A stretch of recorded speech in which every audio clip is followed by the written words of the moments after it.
શબ્દોના ઘા. એક છોકરો હતો જેની ઉંમર હશે 13 કે 14 વર્ષની, પણ મગજ ખૂબ જ તેજ.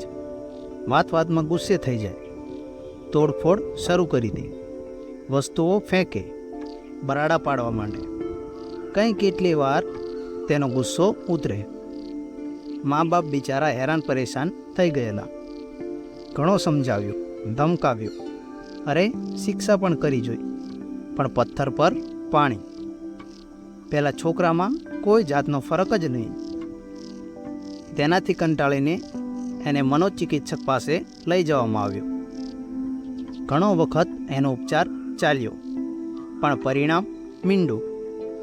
છેલ્લે એના બાપે એક ઉપાય શોધી કાઢ્યો. એણે થોડાક ખિલ્લા અને એક હથોડી છોકરાને લાવી આપી. પછી કહ્યું કે જ્યારે એને ગુસ્સો આવે ત્યારે એણે ઘરની વંડીની દિવાલમાં એક ખિલ્લો ઠોકો.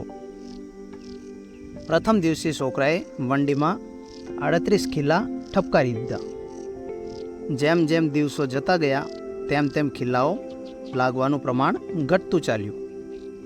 બાળકને સમજાતું ગયું કે દિવાલમાં ખિલ્લો મારવા કરતાં મગજ ઠેકાણે રાખવું વધારે સહેલું છે. આખરે એક દિવસ એવો આવી પહોંચ્યો કે એણે આખા દિવસમાં એક પણ વખત મગજ ગુમાવ્યું નહીં. એ દિવસે એણે દિવાલમાં એક પણ ખિલ્લો ન માર્યો. એ દિવસે એ પોતાના પિતા પાસે ગયો અને કહ્યું કે પિતાજી, આજે હું એક પણ વખત ગુસ્સે નથી થયો અને દિવાલમાં એક પણ ખિલ્લો નથી માર્યો. બાપ કહે, ખૂબ જ સરસ બેટા, હવે એક કામ કર. દિવસમાં તને જેટલી વાર ગુસ્સો ચડે અને તું એને બરોબર કાબૂમાં રાખી શકે તેટલી વખત તારે દિવાલમાંથી એક ખિલ્લો કાઢતો જવાનો.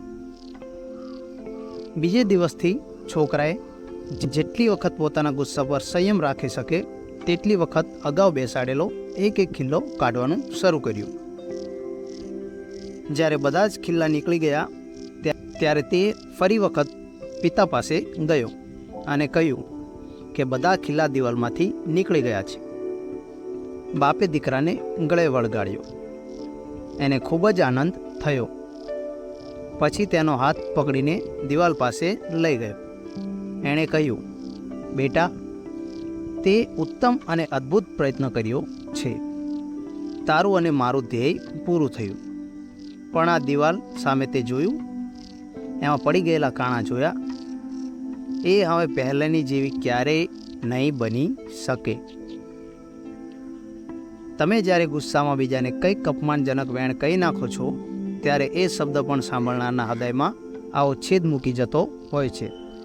એ ઘા પછી કાયમ માટે રહી જતો હોય છે.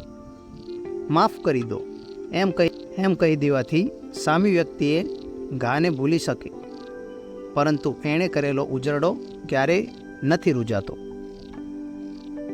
તલવાર કે શસ્ત્રનો ઘા તો ફક્ત શરીરને જ અસર કરે છે, પરંતુ શબ્દનો ઘા તો આત્માને ઈજા પહોંચાડે છે.